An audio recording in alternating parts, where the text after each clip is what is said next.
This podcast is brought to you by the following Why don't you go like sponsors. this and have lightning come from your hands? Yeah. I'll just do this. Effects. Finishers MMA is located at 3761 Nicholas Street in Easton, PA, Lehigh Valley's home for 10th Planet Jiu-Jitsu. The amount of people that they have over there instructing is insane. They have J.M. Holland, John Thor Blanks opening up 10th Planet Allentown, Zach Meslaney, Grace Gundrum. It is elite teaching over there. They teach self-defense, no-gi jiu-jitsu, and kickboxing. They have a kids martial arts program that is building and growing, and Grace is teaching every single kids class.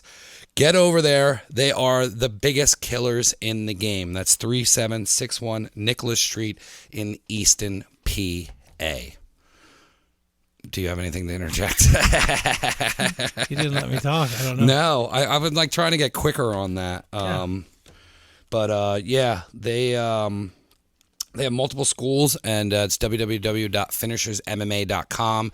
That has their schedule on there, and it has when they rotate everything. And they have evening classes because if you work and you can't get there, they even have, I think, an 8 o'clock class on Wednesday. The thing I like the best is that they treat people with respect. It's not like one of those weird places you go and they talk down to you and, you know, like I'm a big bad sensei kind of crap. No, not at all. They're super cool guys. Everybody that goes there is nice. Everybody's friendly. It's just a wonderful place to go and learn jiu-jitsu. Wonderful place to go learn choke people.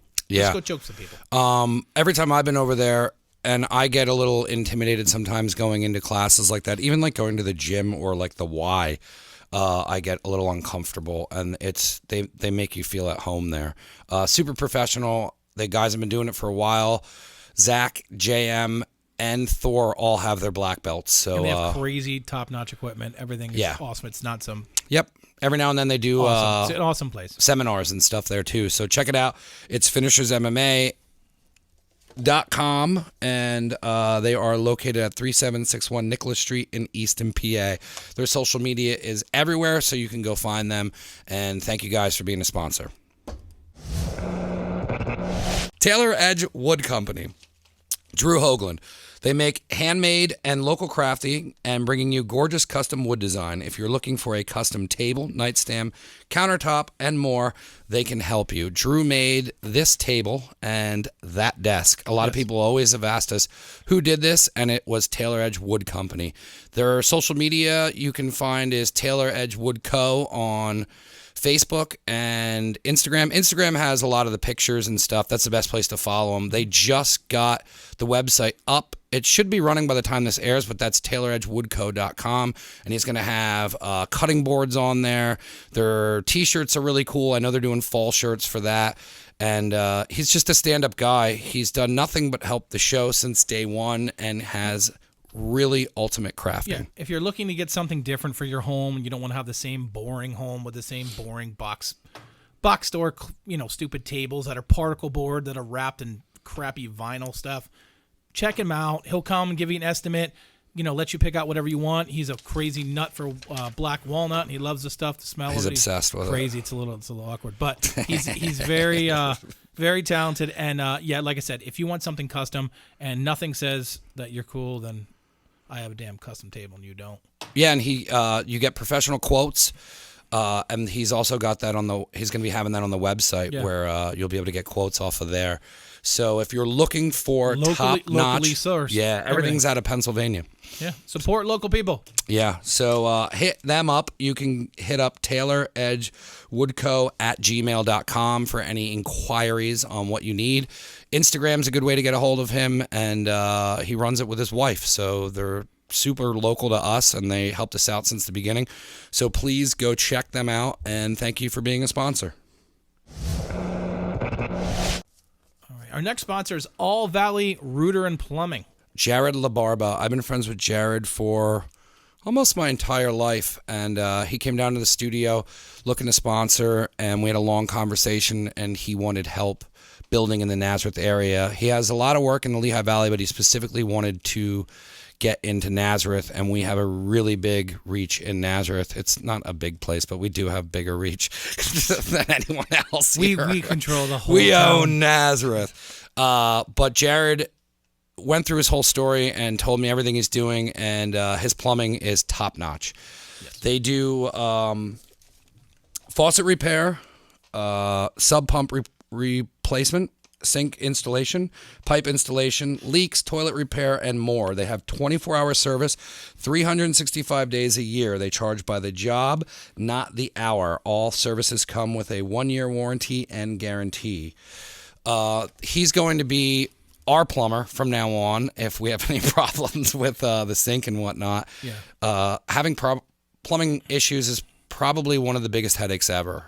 It's one of those things that if something goes bad with your plumbing, it's really bad. There is no minor plumbing issue. And it's good to have someone that's local that you can call, that you know, and say, hey, I really need your help, as opposed to some guy that he's going to spend, he's going to take 3 hours to get there and he's going to show up. He's going to overcharge you. It's just not worth it. Go with a local guy, super professional. He can do everything you really want. He lists a bunch of stuff there, but I'm pretty sure he can do pretty much everything involving plumbing. So I'm just going to call him for everything. So. Whatever. Yeah, and you have 2 properties that you can use them for now, too, because you didn't have a good experience. No, they were horrible. I wish you would say who it was. I really hate that. His website is allvalleyrouter.net, and that is the place where you're going to find all of the information you need to get a hold of Jared if you have any plumbing issues, or if you're just trying to get quotes for stuff. But they are 365 days a year. They are open 24 hours, and we want to thank him for being one of our first sponsors on the show. It means a lot, and all you Nazareth peeps or anybody in the Lehigh Valley who wants a trusted, reliable, professional plumber, please contact Jared. And our next sponsor is Rips Auto Detail. I love this guy. Go ahead. One of my favorite guests on the show. Cool. He's a really nice guy. He's a very good DJ also, by the way. Yes, and he's super professional at his job. He's got over 15 years of experience. He's located at 630 North Nelson Street in Allentown, PA. He does paint correction, ceramic coating, interior, and pro auto detail. If you follow him on Rips Auto Detail on Instagram, it's insane what this guy actually does with a car. I am recommending that you go to Popeyes, which is right up the street, and you put fingerprints all over your vehicle, and then you go there, and he will make it perfect again. Yeah, he's got 15 years of experience. He's got a package for everyone. What he stressed on the show is that he doesn't just do super high-end vehicles. Yep. He can do anything from, if you just have a daily driver and you just like having a clean car, you can get that done, all the way up to getting a boat done. Yeah, well, it's worth it because I had my SUV detailed last year, actually, just because, especially when you live around here with the salt and everything else, if you get a really good detail on it, it actually will keep your car looking better than dealing with all the salt, because you keep going for car washes and stuff. That's not good. So if you get a really good detail on it, it actually will help all that stuff. So it basically winterizes your thing. And plus, when it gets nice out, you just go there and get it, just touched up a little bit, get it, refreshed, and you have a car that doesn't look like you're a slob. You can contact him directly on Instagram, and that's at Rips Auto Detail, or you can call him at 484-553-1366. If you really want to know what this guy does, check out our past podcast with him. It's got a boatload of information. I didn't know, I knew he was good at what he was doing, and he opened his own business and all that, but to hear the story of how he got to where he's at and the 15 years experience, he's a super pro. He's a really great guy. Just go check out his stuff at Rips Auto Detail on Instagram, Facebook, and his website is coming soon. So go check him out, and he's one of our first sponsors as well. And we couldn't do the show without all these people, so I want to thank everyone. And shout out to Rips Auto Detail, and give him a follow. And he gives you a free bucket of chicken. No, he does not. He's from Popeyes, says he does. Put that in there. He didn't even like Popeyes. Rips, you need to give out free chicken. Thank you. Check out what he's doing on social media, and we won't use that part. And then we'll end it with, this is a professional Class A operation. Check out the podcast we did with him. Our next sponsor is Luke Delmeyer Custom Knives. If you've ever wanted a custom knife, say a chef knife, say a camp knife, say any kind of cool custom knives, I'm sure any of you guys have watched Forge and Fire or whatever, this guy actually does that. He makes wonderful, crazy knives. He's leaps and bounds above anybody you're going to have around here. He's a good dude. You can contact him and give him basic parameters of what you want to make for our custom knives. He does sell his own knives on his website. Yeah, there's a bunch of different knives on the website and his Instagram as well. Instagram, he puts it up a little bit, and he'll say, hey, man, I'm selling this. His website's lukedelmeyer.com. Yeah, I mean, he lists a bunch of stuff. Like I said, you can ask for the custom stuff. He's starting a new line, which you can talk about, of the chef knives. Yeah, the chef knife that he brought over to the studio was incredible because he showed me the demo one that they started with that he made out of a leaf spring, which is insane. But then what he handed off to me, I immediately just wanted to start prepping and cutting onions. You were trying to. I was excited to cook, and that's what a chef knife should do. And if you you're just kept telling him you wanted to use it to cut something. I did. And if you're looking for a chef knife or any sort of custom knives that you would like in your life for whatever reason, this guy, the amount of work that he's putting behind it, the craftsmanship that's behind his actual craft with blacksmithing, the dude's extremely talented, extremely humble, and please go check out his social media, and it's Luke Delmeyer at Instagram. That's where you're going to get a lot of his knives. He's testing the knives. But you forgot the coolest part. What's that? You want to make your own knife? Yeah. He's got classes. Yeah. That's right. He has his own classes. You can go there, look like an idiot, because that's what I'll probably look like when I do mine. But you can go there, and he offers classes and teaches you how to make a knife.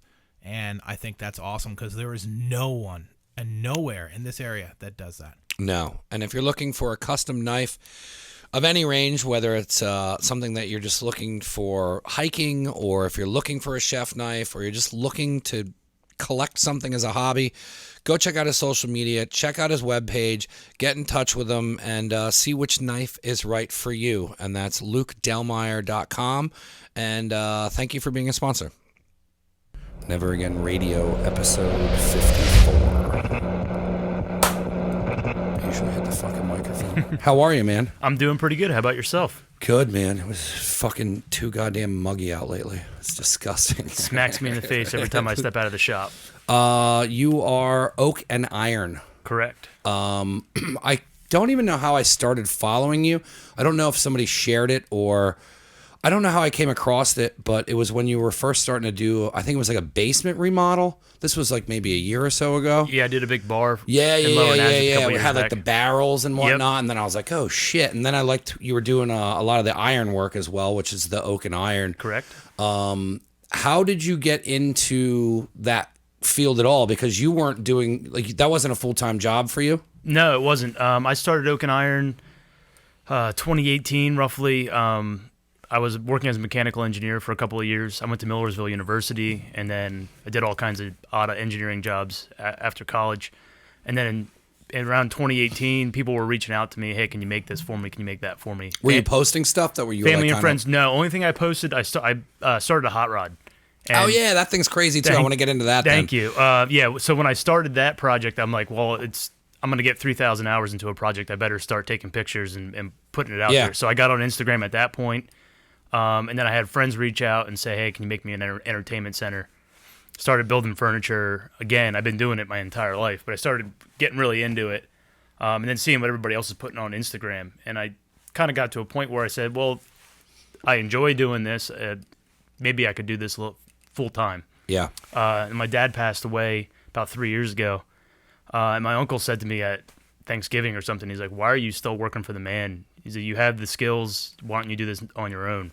So I talked to my wife and talked to some people at my job where I was at, and things kind of got a little dicey there. So I said, I think some layoffs are coming up. If you're going to lay some people off, lay me off instead of the guy who's got a brand new baby at home. Yeah, that always gets weird with in like a corporate type atmosphere with that, when you like kind of start getting the, hey, I think this is going to happen. Yeah, jobs were drying up. We weren't getting a lot of new work in.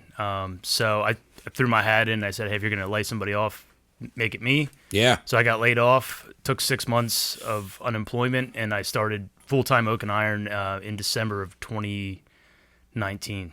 Did you get the skill set with the woodworking and that from your dad? Was that something you grew up doing? My dad was handy. He liked to swear a lot when he was doing home projects. I'm a little more even tempered. Yeah. But I've been building stuff since I was a little kid. Yeah. You might know the Schicks, Mike Schick, Yeah. and Kristen. Yeah. I grew up next door to them in Tatamy. So Mike and I, from age 3, we were building stuff, with cardboard and tape. And then when I got old enough, I bought my first table saw when I was 15, and we were just always building stuff. That's crazy. You bought a table saw at 15. Yeah, it's like, what are you gonna do? Yeah. That's because my parents were divorced, so my mom didn't have a ton of tools at the house. So I started buying my own tools, loading up her garage. I made that my first workshop, and then I think I just finished my 9th workshop this past year at my new home. So it's just been constant since I was a little kid. Yeah, because when you were here, I was talking about like moving the studio and stuff like that. And this is probably like the 4th or 5th studio. And like, I just can't wait till it's not moved. Do you think this last one's like where it's going to be for a while? Yeah, but it could always be bigger. It could always be bigger. Well, that's the thing I was saying to you. I'm like, this space was huge to me when I first got it. Now it's like, I need like a kitchen studio. I need to do this studio. I could do this studio, and I almost need 3 studios in one now. Yeah, that's a lot bigger space than this. Yeah, I just built a 1,500 square foot workshop. Yeah, well, that's what's fun too about like following you on social media and stuff. Is you get I saw the complete growth of it. Yeah, because it was like when you were starting to post like the bar stuff, it wasn't as heavy. Then it started getting more, and then I could see you were learning social media more, and then you started doing a little bit more of like the tutorial of talking. And I love watching businesses grow like that because that's the best thing about social media is you bring people on the journey. Yeah. I try to bring people into my workshop, show them what I'm doing on a daily basis. You do. And I'm doing more with stories now. And yes, I love stories. Stories. Yeah. I used to do a lot more like fucking around and talking on it, but then the busier I get with this, the less time I have to kind of dick around, but which sucks because that's what people like the most. But you know how it is to kind of work and then doing social media inside of work is work itself. Yeah. I wish I could film more and do more long-term videos, but like we discussed earlier, editing itself is a nightmare. It's a nightmare. So I apologized to my buddy who I used to edit all my stuff when I didn't know what editing was. Yeah. And then now I'm just like, hey man, sorry. I kind of joke. It's hours. I need like a high school intern. Yeah. To just take video and edit video because I just don't have time. Otherwise, I would work all the time. I work a lot now, so I would work all the time. And that's not fair to my wife. No. To be a slave to the job isn't always worth it. How was it when you first started the transition? I mean, that's clutch. Who else was on Rips from Rips Auto Detail? He did the same thing where he was laid off, took the unemployment, and essentially built the business in that first, however long it was, 4 to 6 months. Yeah. How was that for you transitioning from like going from the regular job with the stability and all that? Because as soon as you jump into doing it yourself, you realize that you're now in charge of everything. Yeah, it's weird. Like I was scary. so scared the first month. I was like calling my friends. I'm like, I don't know what to do. Yeah, and I didn't have a ton of work lined up yet at that point. Yeah, that's scary too. And people knew of me, but not everybody knew exactly what I did or how to get in touch with me. So there was the first few months. I'm glad I had those first few months of getting some money, but unemployment only covers so far. Yeah, especially coming from an engineering salary. So I'm making 30% of what I was making before. Oh my God, I didn't even think of that. So it's a huge salary. Yeah, it's a big cut. So luckily we were in a place that we could afford it. My wife does pretty well with her job. Yeah. So she was able to pick up some slack on her end, and we were able to get through. And then we recently moved to Moore Township, and part of that was to get me a new facility for a shop, as well as we kind of reconfigured what our monthly bills are. Downsized the house a little bit. We don't have any kids, just 2 dogs. So I was able to makes everything easier. Smaller home, nice yard, and then a big old spot for the shop, which was key for us. Yeah, it's cool that you have the support of her that would want to do all that and take a smaller space to give you a bigger workspace to kind of grow your business out more. Yeah, she's really supportive, and I owe all of my success to her, really. Does she help you out with the books and any of that, or is it kind of everything on you and she's still doing her job full time? Yeah, I try to keep us separate as possible from the business. She does a lot with my social media, gives me a lot of input for better or for worse. Yeah. So I'm trying to keep it. It's an area of contention for us, so I just try to keep it as separate as possible, so that she can do what she does, I do my job, and then hopefully at the end of the day we can come together and enjoy some relaxing time that it doesn't involve business. That's cool. What kind of kickstarted was it like the bar job, or like what was kind of like the major one where you were like, you know what, like I could be doing 2 or 3 of these a month or one of these a month and be making this kind of money? And, like what was kind of the project that you saw yourself being able to even run a business? I did an entertainment center, a small one, if people would look, 2 years ago back in my social media feed, for a friend of mine, and I just recently did another project for them last week. And with that, it was kind of a learning curve because up to that point, it was pretty much I was working hourly if I did it for somebody, so I got paid for every hour I worked. Yeah. But this was a first quote job. And that stuff's it's so hard. And then when you're doing it for friends, yeah. So you're like, oh, I'm going to give them a really good price. Yeah. And then oh, I saw this on Wayfair. Can you match it? Oh, sure, I'll match it. And then halfway through the project, you're like, oh wow, I'm not making any money on this one. Yeah. But at the end of the day, it's all about. My motto is quality first. Yeah. And I think if you put a good product out there, you'll find the client that's willing to pay the money for the good quality product. Yeah, the quality is super important. That's how I always did the T-shirts is I wasn't really ever concerned about a massive profit margin. Like I have a number that I like to keep it under, but with the quality of the shirts, it's so important. And it was one of the biggest things a customer ever said to me was just like, hey man, like you have 3 different brands of T-shirts. Like he bought 3 shirts and they were all like, I was still in the beginning trying to figure out what shirt to put it on. Mm-hmm. And then he was like, he's like, I don't care what's on the shirt. If the shirt's comfortable, that's what I'm choosing to go out in. Mm-hmm. So it's not more of the design, it's more of the quality of the shirt. And then that's kind of when I started really focusing on that. And then when it feels good when people get my stuff and they're like, yo man, like this is legit. And I'm like, yeah, I'd always put quality first. I think it's a huge part of growing a business. I think it's a huge part of getting word of mouth. Mm-hmm. But it's massively important to put quality first. Yeah, I do very little in the way of actual advertising other than my social media. So it's all word of mouth. So obviously if you're putting a good product out there and you're doing good customer service with people, they'll tell their friends.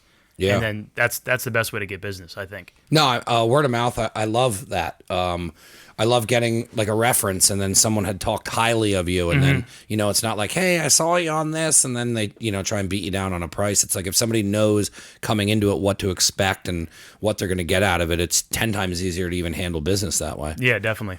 So you've been just doing word of mouth since you started this thing and have just been rolling steadily? Yeah, been rolling pretty steadily. Usually booked out 3 to 4 months, depending on what it is. So that's good. I mean, I think that's a good indicator of the quality of work I'm doing, and then the people want the product, so that's good.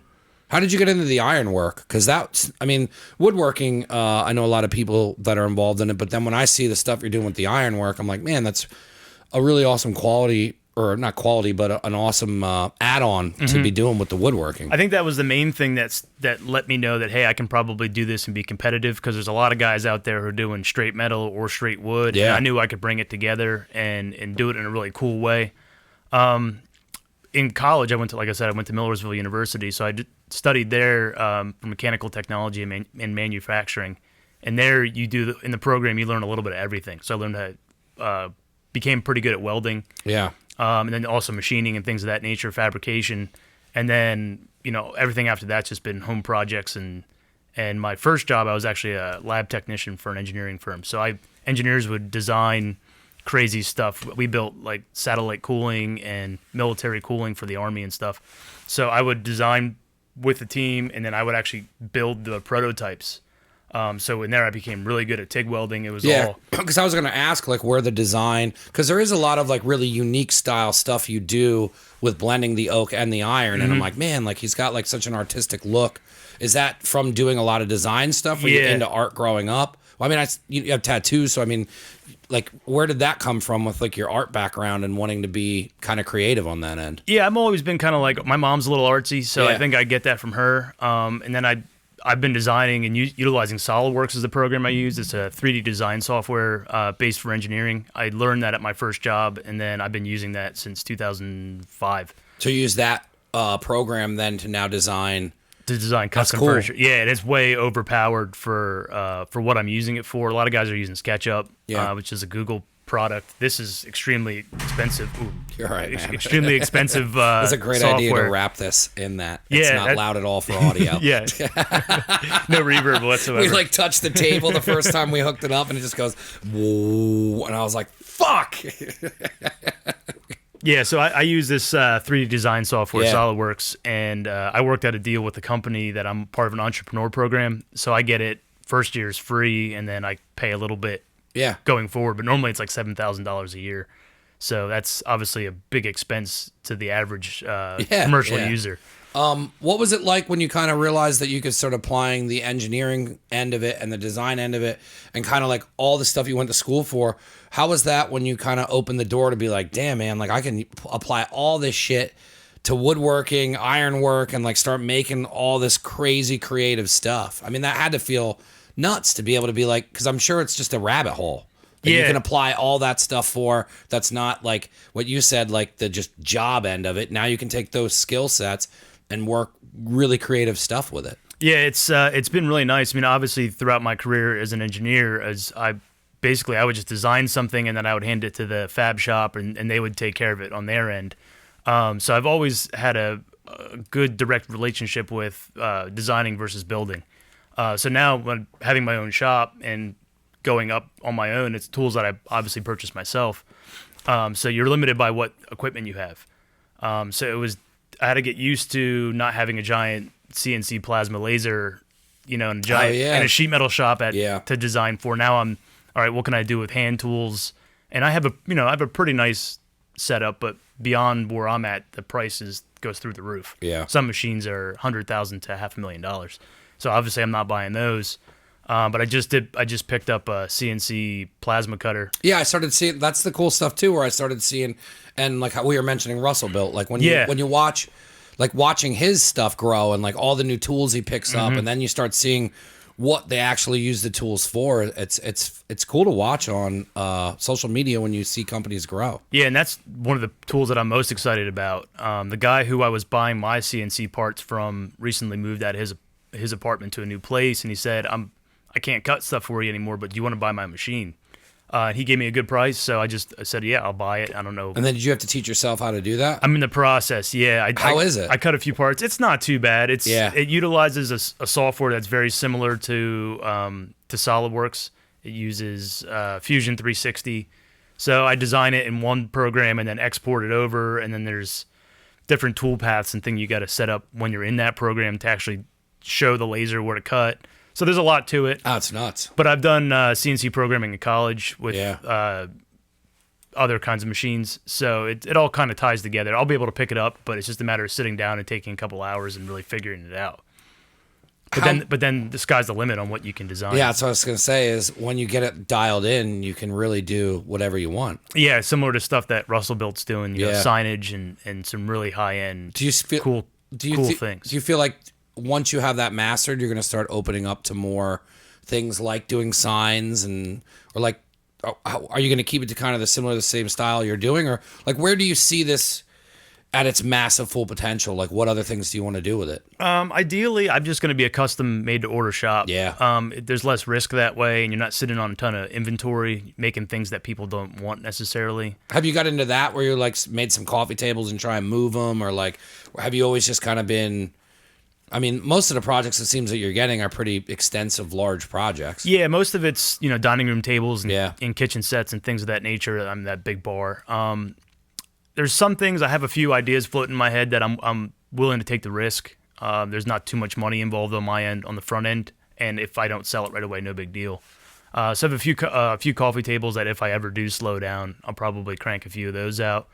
But for the most part, I'm just waiting around, and when people contact me and they want me to custom design something for them, I hop on that and then I put them in the schedule, usually 3 to 4 months out. That's nuts that you're not advertising and you're, it's not nuts because I see what you're doing, but I mean, your social media sells it itself on its own. Yeah, and it's just a matter of getting in contact with the people who don't know who I am and getting me out there a little bit and saying, come take a look at my social media and it's what can I do for you, and then get in for consults with people. That's usually my bread and butter.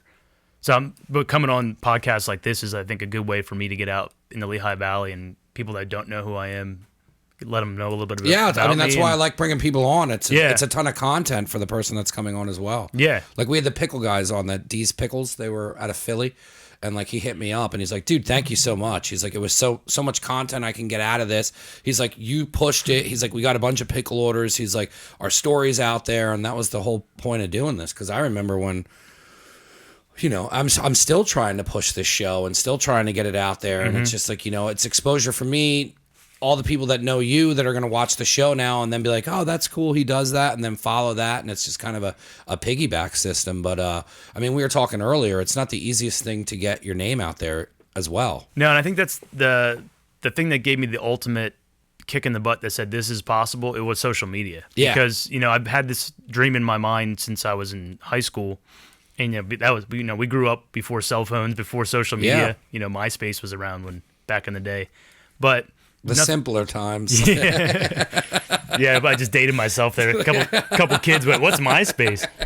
But you know, without the platform like Instagram and the way Facebook is set up now, I don't know that I'd be willing to take the risk to put myself out there to a point. No, where, I don't. Well, what's crazy is when I started doing this, I always talked about doing this. I always talked about doing a radio show, but podcasts weren't a thing. So it was like, oh, we'll just get on college radio. And there wasn't even a thought of making money. It was just something we wanted to do. And then when the podcast came, I remember just being like, oh, all right. Even when we started the podcast, social media wasn't like that. But now, like I said to you before, you can cut a commercial. You can do Insta story all day long and show step by step what your project is. It's like, you know, it's a platform to just completely push yourself. That's not like, I don't know what, I couldn't do this without social media. Yeah.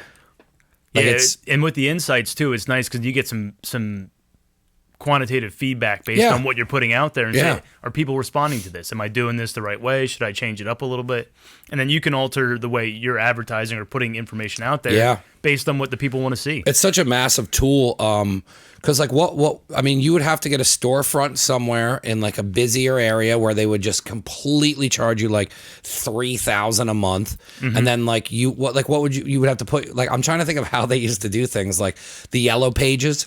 Yeah. You know what I mean? Yeah, Like, how would you even get exposure other than, hey, this guy I know does this? But even it's not like phones are how they were now. Like, you used to just have to call landlines. Yeah, you get on the little paper thing at the at the diner, right? Yeah. Or you can put it in pay for like a full ad in like the beginning of the telephone book. Yeah. It's crazy. Or like pay to be on a shopping bag at Laneco. Yeah, Lanka. I used to work at Lanka back in the day. Yeah, we used to skate at Keppel's and get thrown out all the time. Yep. What would you say is like kind of like I don't know, like the biggest home run you've had with projects so far that kind of has put you on the map? Was it that bar, or have you done bigger things than that? I've gotten a lot of positive feedback on the bar. It was nuts. Yeah. Watching that, I was just like, holy shit, man. That was a huge project. Yeah. You know, 250 hours I think I had on that. How long were you there? Like a month? Well, I built it in like Did you build it in your shop and then take it there? I built the whole thing in the shop, and I designed it so that it could come apart and then fit down as steps, because there was a landing at the bottom of the steps that I had to turn. Yeah. And luckily he had the little flip down windows for the basement that I designed the bar top to go in there. So we sent this it was 14-foot long bar top through this window. You know, 2 guys up top handing it down to 2 guys in the basement. And it all went together smoothly, went all back together the way it was supposed to. Oh, that's awesome. Yeah. But it was a massive project. I had plumbing that I had to move in the floor. There was a drain line that was like 4 feet in the wrong spot, so I had to jackhammer up the floor. Oh, you did all that? Yeah, I did it all. That's and nuts. It was a huge project. Did you want to do that, or was he No, just not at all. asked if you It's could just- move his plumbing? He gave me a budget and then basically said, I want like a commercial bar in my basement. And I said, well, the number you gave me, we're not even close. Yeah. But we worked out a good deal. Yeah. Did you know him, or was it just a through? He was a friend client? of a friend, Yeah. and years before we even did the project, he's like, I think I want you to build me a bar. And I was like, I was still working full time then. And I was like, yeah, I'll get to it. I'll build the bar for you. And then when I started the business, he was one of the first people I reached out to. Said, "Hey, if you want that bar, let's get designing on it." And then it's early on in your career, so it's like you're kind of learning, and then he gets hooked up on a good deal. That's nuts that you move the water.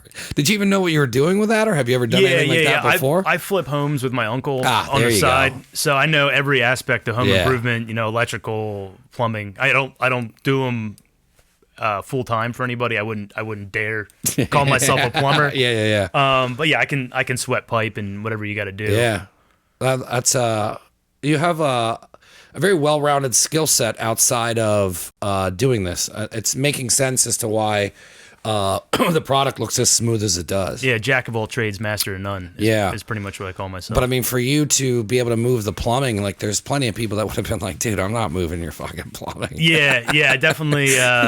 Or called a plumber in, and then he would have had to start paying out of pocket to a plumber. Yeah, and then they would have, because I bet probably would have stopped the project. It would have been the cost of the plumber would have been a few thousand alone. Yeah, you know, probably 25% or more of what the overall project cost would have been, not including. You know, that would just cut into my pocket. That's so crazy to me. So I was just whatever. I think it's awesome that you did it, but that's totally insane.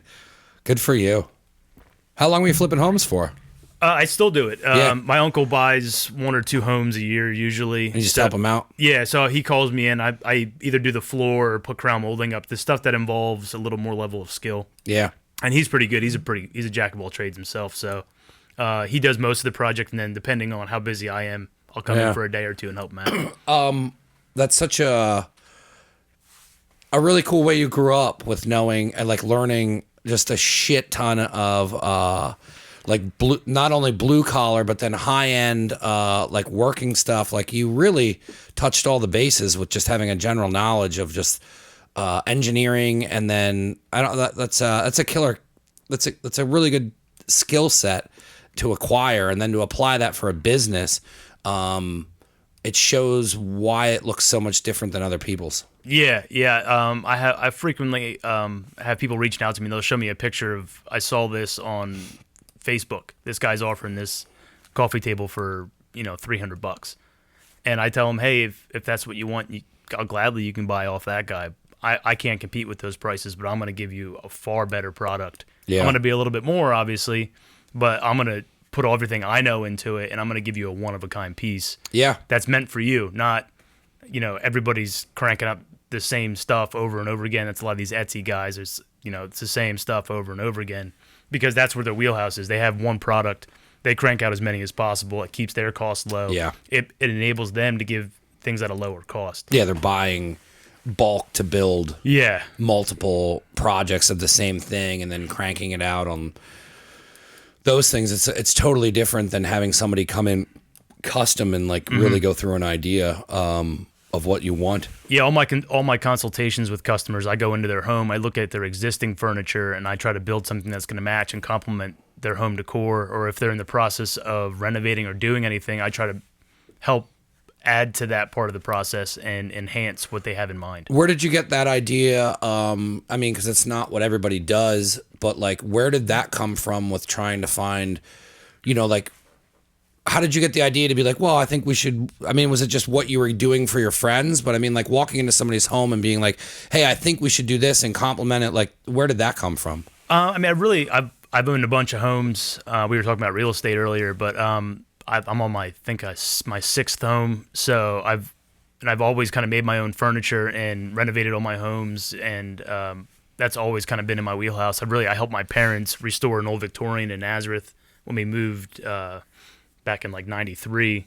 So I've always done that with my parents. It's always kind of been second nature. So, and I used to watch a lot of HGTV back in the day when I had cable. Dating myself again. No, I got rid of cable as well. I'm trying to tell my parents, and my dad's I like the military channel. I'm you can grab an app. He's what? And I'm never mind. Yeah. If they sign out of Netflix, I have to drive to the house. It's not. Yeah, it's a project. I get those calls. My mom calls me frequently and says, how do I comment on this? Or how do I share this? And then she shares it and it's not shared the right way. And go, it's okay, Mom. You made an effort. He called me the other night. The fights were about to start. We always watch the fights. And I got him a couple of Xbox games he likes to do like the building, like civilization stuff. And the Xbox updated and signed him out, and he didn't know how to get back in. And I'm trying to walk him through, and he's like, they say you need a password. And I'm yelling a password. The fights are starting, and I was like, we're dealing with this shit tomorrow. I'm like, and that's why I had to drive up, and he's just like, I don't know what to do with this. And I'm just like, all right. Yeah, technology's not for everybody. No. And one day I already see it surpassing me. Like I just see some stuff where I'm like, my friends' kids are using all the time, and I'm like, what's that? And then they're just like, it's this, dummy. And then I'm like, oh, that's like what's going to be Yeah, the thing that's replacing, and then I won't know how to use it. It's only a matter of time. Yeah. I forget what I even asked you before we went off. Oh, how did I get into home design? Yeah, the home design. Yeah, it kind of became second nature with everything I was designing already. And I have a real, I think I have an eye for it. I'm good with color and stains and wood. No, I like everything you do. Yeah, I try to do things that are unique but yet contemporary enough that they don't stick out like a sore thumb, like it's imposing or anything like that. So I try to balance the wood and the metal in a way that it's still soft yet industrial chic is what I call it. Yeah. Industrial farmhouse, things of that nature. How did you get to a point where, the massive amount of things that you do, that takes an extremely large amount of work ethic?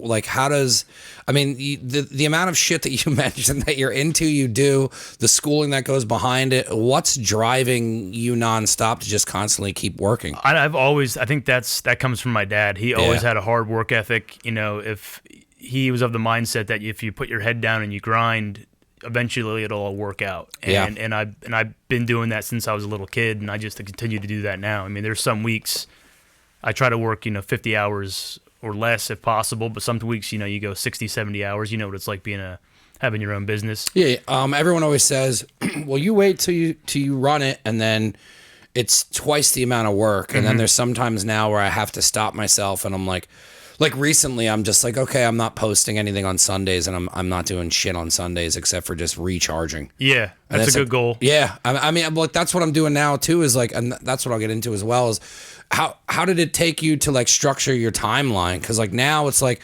I'm probably, I don't know, 5-6 months into just running this by itself, and I'm just starting to develop, okay, well, we need to set some boundaries of where this goes, because if you don't do that, it's not going to stop. I think in the first 6 months to year, I just booked myself solid. Yeah. And it's fucking crazy. Was grinding, and then I'd work all day long, and then in the evenings I would design the projects that are coming up. Yeah. So I never stopped. And then you're doing your bookkeeping and all that. Add social media in there. Yeah, and then in social media, and then you're constantly thinking, all right, what would be a good post? Yeah. What would be a good video? Yeah. And then before you know it, you're like, all I do is work. Yep. And then if you're tired, fuck, I should have posted an hour ago. And then sometimes I'll see times, and it's the peak moments, and I'm like, all right, I'll post in a second. Then somebody calls. Then I go back to that. It's an hour later. I'm like, fuck. Then I got my friend's kids calling me being like, Uncle Michael, do you want to play basketball? And I'm just like, what the fuck is going on? It gets crazy, man. Yeah. I wouldn't change it for anything else. I don't want to work underneath anybody ever again. I won't work underneath anybody ever again.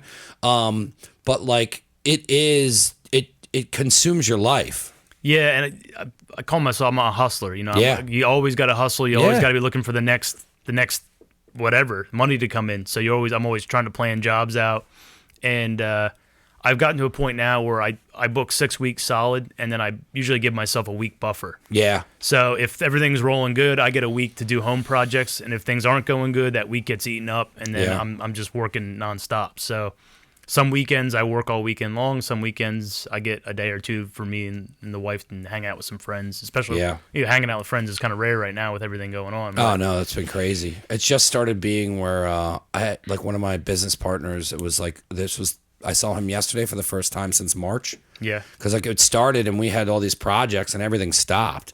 And then it was just fuck, man. But it was so nice to go see him. But that's the other thing now is I'm realizing that you have to start picking and choosing all right, well, do I go have a beer with my buddy, or do I keep my head down and keep working and we find another way to make money? And it's when you start taking it seriously, that money decision is starting to weigh out more. And then the more I keep doing that, the more people are like, hey man, where you been? And I'm like, I'm sorry, but Yeah, like gotta this work. is and then sometimes people get mad, and I'm like, well, you're the one who told me to quit and do this. I'm like, It's your fault. Yeah, I'm not that, but it's like it's nonstop. It's Yeah. nonstop. That's why like even like looking into like I'm already looking into next week, and I'm like I have like maybe 4 podcasts, and like it's scattered all over, and I have all this stuff booked, and I'm like fuck man. I'm like, then you have social media, then you have this, then you're uploading, editing, and then it's just like there's sometimes where you almost have to look at the week and just be like what you said. You just got to put your head down and fucking grind. And I'm like,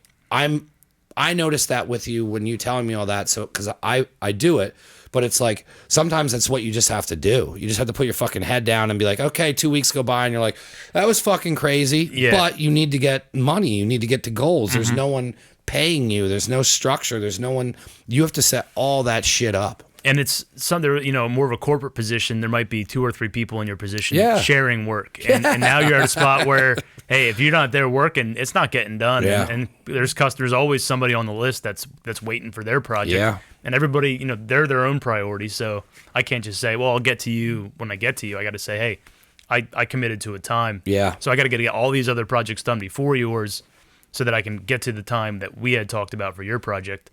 And then get that done too. So It's crazy. Yeah, and then I also since we moved last summer, that project was the house was its own mess. Yeah. That we've been working on that nonstop. So I still have a bunch of honey-do list. What'd you have to do? Get the shop set up first so you can continue working projects and then slowly work on the house? There was a 2-car garage in the house. I converted that to my shop for about 3 months until the pole barn got built. Because by the time I love pole barns. yeah, they're so fast. It was 3 days to put it up, and then it took me probably almost 3 months to finish. I did all the interior work myself. Yeah. So all the electrical work and then hooking up. I did all the drywall and painting. You probably save so much money doing that. Yeah. I mean, I have a full 100 amp service out there with 220. Everything that you would need for a full workshop. So it's nice. But since I've had so many, I knew what not to do and what to do, and then I designed everything in my 3D software. Had all my tools and workbenches laid out, so I could figure out the best configuration. So That's huge. Yeah, so I wasn't moving things around, 5-10 times. What was I going to ask you? When somebody orders, so they obviously either go on your website or they hit you up on Instagram or they get your number from somebody. What's the whole process of like how things get started with that? Typically, I reach out and I do a phone consult with them first to see if we're going to be a good fit. And I mean, 9 times out of 10 we are. And then I'll meet up with the customer. I'll go to their home. I'll talk about their project, what they have in mind, look at their existing furniture. And then based on those conversations, I can start designing something. I don't quote anything until after I get a design hammered together for them because it can vary so much. Yeah, I learned that too. Yeah, yeah. When I started doing the T-shirt sales, they were like, I'd be like, well, I told them this. And they're like, don't ever quote anyone anything. Yeah. They're like, just tell them to wait when we get the numbers. Because there's that. And that's the other thing too, is I'm sure you get it a lot where someone will be like, well, how much does it cost for a T-shirt? And I'm like, well, it all depends. You're getting front, back, it's like this and that. And then it's just like, they want a quote, but you can't give it to them until you have all the information. Yeah, and I always get that question in the beginning. Hey, well, how much do you think this is going to cost? And I say, well, I'd love to give you a number now, but I've thrown out numbers before in consultations, and then I come back with the higher, real quote, which is higher. What because the hell you mean? Because they no longer want what they wanted before. Yeah. Give me the basic, and then I design the Cadillac for them, and they go, oh, I like that Cadillac, so you're going to give it to me for that Pinto price? And I say, well, no. You want a Cadillac now. So, Two different things. Yeah, and you work with the customer. We go back and forth. I do the 3D renderings for them, and then I go back and forth, and we... that's nice. So you kind of give them a look at what it's going to be before it's even... they can see it in full scale. I can show materials. I can show colors. How long does that process usually take? Depends on the piece. An average table might be 3-4 hours of design for me. That bar, I might have had 40 hours in design because we did so many iterations going back and forth until we finally nailed down the final design. So it really varies from project to project. But then once we get that design finalized, I give them a quote, and then I lock them in the schedule for whenever their spot would be, and then based on that, I start construction. And then I have a lot of different samples I bring with me for different metal finishes and different wood samples depending on what kind of wood they want. So it's a very like custom hands-on involved quote. Yeah, it's a very consultative approach Yeah. to the whole thing, because the ideal customer for me doesn't like anything they see out there in the market. Yeah. I get that They're a already lot. looking for something else. Yeah, I've been looking for furniture for 6 months. I can't find anything that I like. I can't find anything that fits this spot. I've always seen things that are way too big or way too small or not quite right. And I say, send me pictures of what you've seen what you like. And then I take 4 or 5 different designs, throw them together, and ultimately I deliver exactly what they're looking for, exactly in the color and size and shape that they're looking for, which sets me apart from the guy who's, I make this at this size. Yeah, where they're just it. doing kind of one thing, and Yeah. you don't really have They don't get a say. custom stuff. Yeah. So that's really, it's custom furniture 100% of Yeah. it. In home decor, I do lighting and things of that nature as well. How deep do you have you gone in the lighting? And like, I mean, is it something where somebody's like, hey, we can add like a light fixture to this, or like, I mean, because there's probably, you have so many different skills where you can probably add in so many different add-ons to make it super unique. Yeah, I had a customer a few weeks ago reach out that her grandfather had an old ox hitch that she brought it to the shop. Did you see that? Yeah. That thing was fucking up. That thing was great. Thank you. And she's like, "Can you make this into a light for me for my kitchen?" How fun is that when you get those calls? Oh, it's perfect. And they don't want a coffee table. Like, Yeah, just it's something different. Yeah, And, I had maybe like, that was totally different. I had like 3 hours in that project. But it stood out when I saw it on your social media. I was like, damn, I'm like, he hasn't done shit like this before. Yeah, because it's so different from my other things, which is, Yeah. I think that's the main thing that really keeps me mentally involved with what I'm doing, because every project isn't the same. No. I get one project's real heavy in metal, and I'm dirty and dusty every day, covered in metal dust, and I've been welding for 4 days straight. And I'm working on a project right now that's almost entirely wood. So, I get a week and a half. Completely like shifting gears. it's like almost like it's just like you can just go one way to here, then another way you can be doing all ironworking, then you can be getting into electrical, and that's got to feel so refreshing to be able to just switch over like that. I mean, I know how it is with me with what I set up, and I'm just starting to learn how I like to work, is that I don't like to stay in one thing. So I can go from t-shirts to podcasts, and I mean, it's all under the same umbrella and they all touch each other, but to have the freedom of just not having to do the same goddamn thing all day long. Yeah, I have a short attention span. Same. You get the ADHD before that was a thing. Yeah, even. before it was cool, man. Yeah, before they give you Adderall, I was on Ritalin. they just said cut down your sugar. Like this guy's all hopped up. So yeah, if I can change it up, it just keeps me mentally engaged, and it makes it every day fun. So how did she find out about you? Was it just word of mouth, or was it a repeat customer? Because that's such a unique thing to ask for somebody to do. She was a dog sitter of ours at our old home. Yeah. We had a puppy that we got last year, and she helped us out. No, it might have been, it was 2 years ago at this point, when I was still in my engineering job. So we needed a dog sitter to come during the day to let the puppy out. And she was talking to my wife, and I kind of explained what I was doing, and she's like, "Oh, I'll see if you can do this." She said she took it to an antique shop local, and the guy had it for a month and a half, 2 months, never even looked at it twice. I said, "Bring it by the shop." That's such a cool idea. The fact that she even came up with thinking to do that. Yeah, and I had some lamp parts at home from some other lamps I had made before, and I kind of threw something together for her while she was there, and she's like, "I like this wire, but I don't like that." I used like a real vintage cloth wire with it to give it that, that antique look. Yeah. And she's like, "Oh, I love all the stuff you have. I have the Edison bulbs and stuff." So I kind of, while she was there, threw something together. I said, "All right, give me 2 weeks, and I'll get it. I'll come and install it for you." So it was simple. Yeah. It all worked out. When I saw that, I was like, man, that's so cool. Have you picked up other projects similar to that, or like more lighting projects since that? I haven't gotten a lot yet, but I think now that I'm kind of putting it out there a little bit more to let people know that I'm doing it. I picked up a really cool, posted in a video the other day. I was up at the flea market last weekend and got an old. What flea markets are open? Blue Ridge, in Nice. Sailorsburg just opened up. I love it up there. I grew up. Yeah, man. I've been going there since my dad used to set up every weekend. I bought brass knuckles from there. Yeah. I was like 15 and they sold them to me. Buying Zippos. yeah, all the stuff you can't really, you're not supposed to buy. No. Yeah, there's no rules up there. All that stuff at the Bushkill Carnival as well. That and goldfish. Yes. They're like, here, we'll trust this 9-year-old with a pet. Yeah. That's awesome that's open again. So now, see, that's you have such a rabbit hole of shit you can go down. Because now not only can you do all this stuff, but you at this point you know how to take all these things and mechanically and engineer them all to work, so you can find something and be like, oh man, like I could take that, turn it into this, and then it could be this functioning thing that somebody would buy for their home. Yeah, I found this really awesome vintage drill press. It sits about 2 feet off a table, and I'm gonna put a lampshade on it and make it into an industrial lamp, and it's so cool. Are you gonna keep it for yourself, or are you gonna start trying to find stuff like that? You can only keep so many things for yourself, and I've built almost all the furniture in my house where we currently live, so there's not a lot of room for extra. Do you have a lot stuff. of crazy stuff in your house, like super unique things, or is it kind of simple? Or it's some things are a lot of live edge tables, kind of a lot of walnut things of that nature.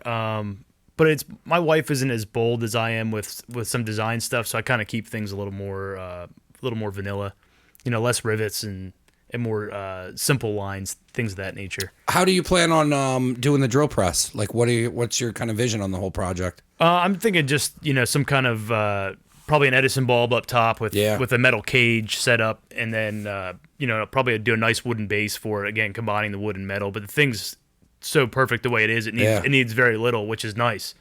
And but you're right. I was walking around there the other day and going, oh, I could use this for something. Yeah. And I found these giant drill bits, and the guy's like, $1, and I'm like, I don't know what I'm going to use it for, but I gotta have them. I love doing that. When we were talking about getting into the new space, I was like, yo, I'm not buying anything new. I said, we're going to take what we have. And I said, anything that we want to do design-wise, we're either going to go to Q-Mart, flea markets, or Facebook. Facebook Marketplace is another monster to find. You can find so much stuff there. Yeah, and prices are actually really good. Yeah. We sell a lot of furniture, like our old pieces on there. I mean, the values you get for them are nothing compared to what you paid for them initially. But, but you can get some really good deals on there. And we bought pieces on there already that we bring home, and then we sand them and refinish them and then put them back in your home, and they're good as new, if not better. Do you hunt a lot of stuff down at flea markets and whatnot? Sometimes. Or do you even have the time to do it? I don't have the time, but I'd like to make the time, especially now with summer here. And it's good for social media too, man. That's a ton of content to go up there with all those weirdos and it's a unique thing. So, and like I said, I grew up there, so I kind of feel at home up there. Do you hit the indoor one ever? Oh no, in Wing Gap? Yeah. No, I've been in there a few times. You know how there's that restaurant in there? Like I want to start doing like a couple of a podcasts in that restaurant. Oh yeah, like set up in there. It's just so bizarre that they have a restaurant inside. I see some of the food you make, man. That's always makes my mouth water every time I see it. I always I'll eventually do something. I reached out to a couple different people about maybe doing some stuff off a trailer, but I appreciate that. I love cooking. Yeah. It's like one of my favorite things to do. That's my rabbit hole. I enjoy eating, so it's, when I see you, I'm like, oh, we should make this egg sandwich now. This what's funny is like people will hit me up because I went on like a hot dog bender, and I was like, I was saw that. Posting like I was just hot dogs nonstop, and then a buddy of mine hit me up, Andy, and he was like, hey, I went and bought hot dogs. And I was like, why? And he's like, because you posted hot dogs for 2 weeks. But no, I love, but I thought it would be so cool to like interview somebody in that weird, like there's so many, like growing up around here and that stuff still being weird is like one of my favorite things. Like there's really nothing in that indoor flea market other than stuff that people don't want to sell that's way too expensive. Yeah. So it's almost like they're showing you what they have and then they're like, oh, well, this Donald Duck hat is $150. So like, what? Just wet your whistle and then no, you can't have that. That's mine. Q-Mart I like a lot, but that outdoor flea market, I grew up going there. I grew up and it's changed in its time, but it's cool. It's there's not a lot of stuff like that left around here. Yeah, my dad was real big into vintage toys. Yeah. And he had a massive toy collection, and that's actually like 80s G.I. Joe stuff. No, or was it like older? Old, like 50s and 60s, like marks, like the little 60 millimeter figures and stuff. Yeah, he had thousands of them. And he actually sold a lot of that off to put me through college. So That's crazy. There's a big market there. Yeah, he was a school teacher too, so that became his like side hustle. And he was always at the flea market. Oh, I got meeting up with this guy, and he's got these figures I'm gonna buy off him, and I'm gonna resell them for 150% profit, and he was he got so excited about it, and that's kind of that hustle nature. You gotta grind. But it's very similar to what you're doing though. So I mean, a lot of that has rubbed off on you, where it's like, like where his hustling is back and forth and his wheeling and dealing and all that. I mean, you're doing the same thing. It's just doing it with something totally different. It's different medium, but it's the same idea, same skill set. I saw a friend of mine has always been collecting, Kyle Cummings, and he used to collect toys and then comics, and that was kind of the same thing where we would even go over to somebody's house, and the first thing he'd ask is like, yo, you got any G.I. Joes? And they'd be like, what? And he's like, what toys do you have left? And then like he'd be like, oh, well, I'll give you $10 if you give me Snake Eyes. And then like it was always fun being around him, watching him do that. And then when he got older, like now I think he's into like beta tapes. So like they'll go on beta hunts. So like they get up super early and they'll go to yard sales and like hunt all this stuff down. But like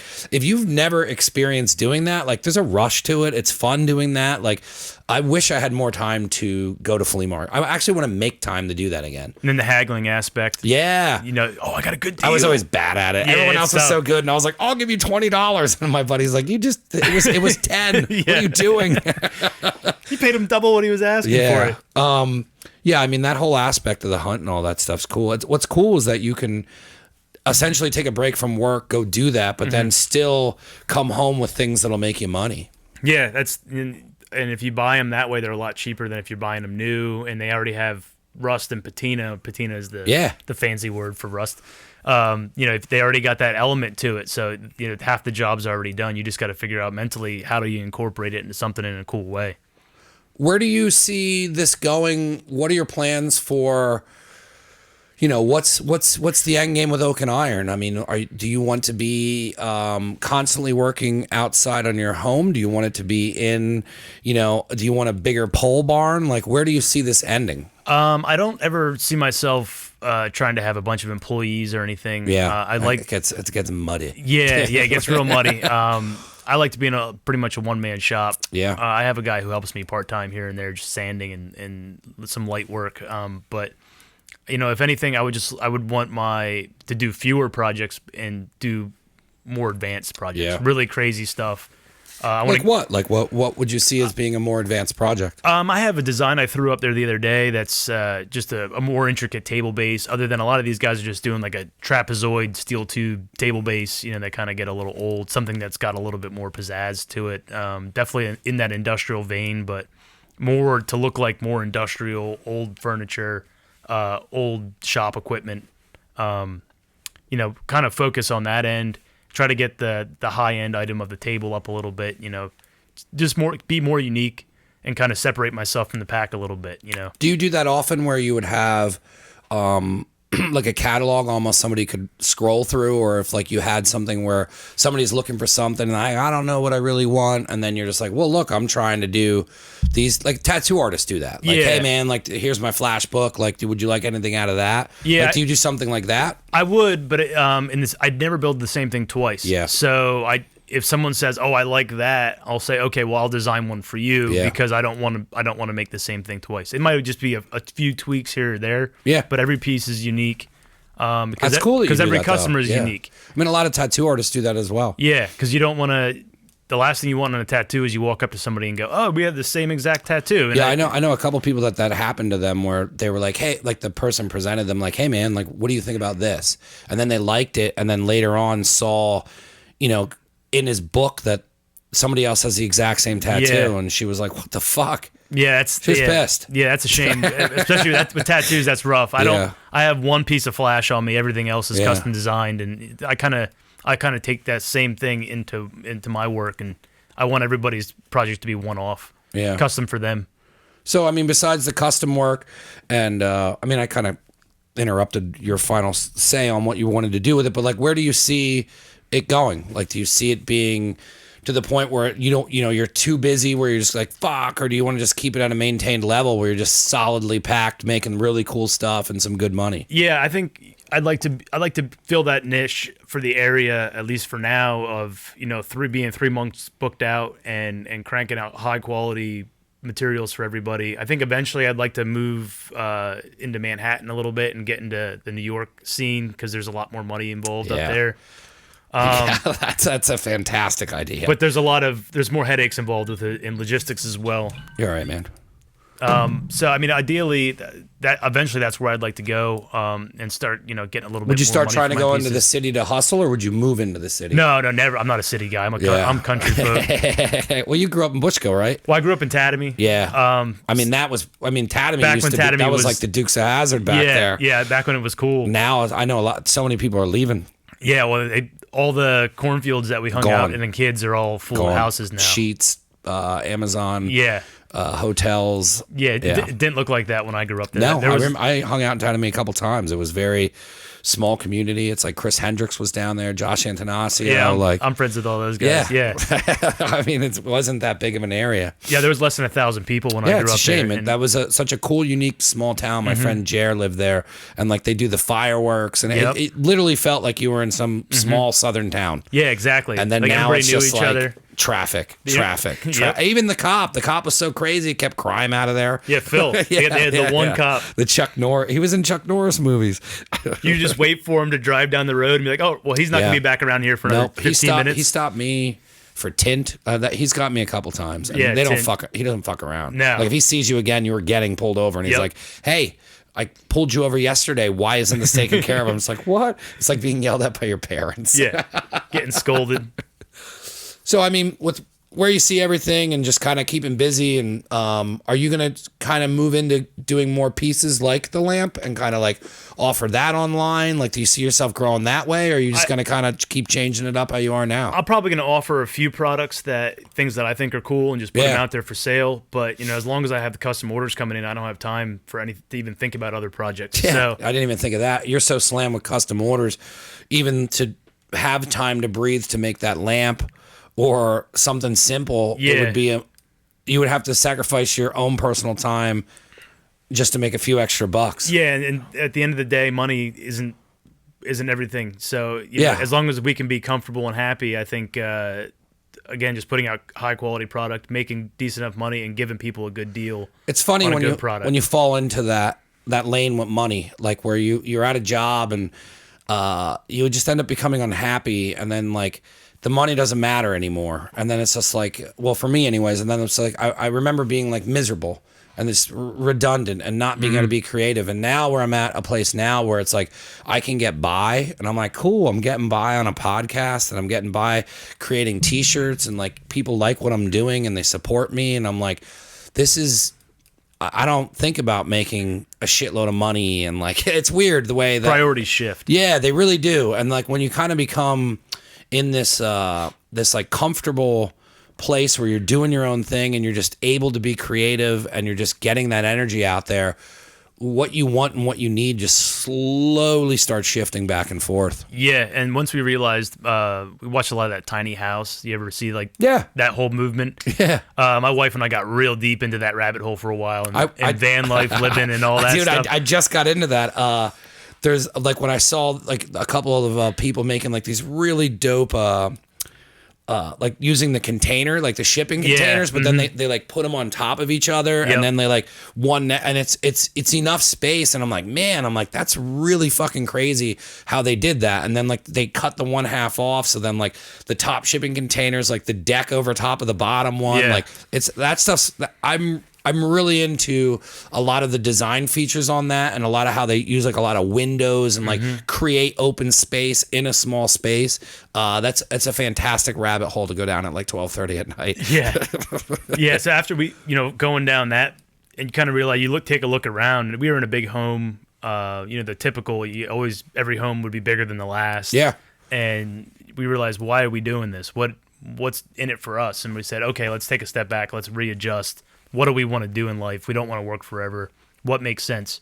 So by kind of downsizing a little bit, and we live in an average rancher, nothing fancy, but it's nice and it's comfortable for the two of us. Yeah. So you establish your bills to what you need and not what you want, and then I think at the end of the day you can be a lot happier. Yeah, man. I don't know how to put that any better. I want to start wrapping up just because I don't want to hold you all night and I don't want to go too long. And I definitely want to invite you to come back. I've been wanting to interview you for a while. It hasn't lined up. We saw each other at Bean Bath, and I didn't know any of this. And it's so interesting to me because there's so much to even pick through in a second interview. Yeah. But there's so much there that explains exactly why your work looks the way it does. Like it was like all your stuff's very like unique. It's tight. The design aspect of it is now starting to show with the more engineering background that you have. So it's really cool to kind of open it up and see exactly why your stuff looks the way it does. And it's super top notch. And like I said, man, you are welcome to come back here anytime. I'd like to bring you back on with my buddy Drew, who does woodworking, and it would be cool to have the two of you on and kind of just do a full, just have some beers and just bullshit about woodworking. I think that'd be a blast. That sounds fun to me. I want to get a way that anyone who is interested in seeing any of your stuff and how they would get a hold of you to get quotes on anything or just how anybody can get a hold of you. I'm going to have a lot of your links below this. Okay. But this just kind of plug everything that you're doing. I mean, I'm Oak&Iron on Instagram. It's Oak&Iron Works with an S on Facebook. And my email is, or my website is oakandironworks.com. And then they just contact you on any of those to kind of set up consultations or any way that they would want to get stuff. Yeah, just DM me, and then I'll gladly set up a free consultation with anybody that's interested in talking to me, and then we'll find out a custom piece for their needs. Awesome. Thank you so much for coming on. Thanks for having me. No, and I'm definitely having you back because I have way too many questions.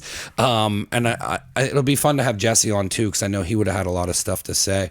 But if anyone wants to check out anything else, Never Again, it's neveragainstudio.com. And I'll have all of his social media stuff. So if you guys want to start checking out the woodworking, and I'll be posting promos and all that. And I want to set up an off the rails with Drew, and I think that'd be a blast to do the three of us. That sounds great. Cool, man. Thank you so much. I don't want to hold you up, and thanks for coming on, man. Thanks for the opportunity. I really appreciate it. Absolutely. I never know how to end these, and it's always just awkward.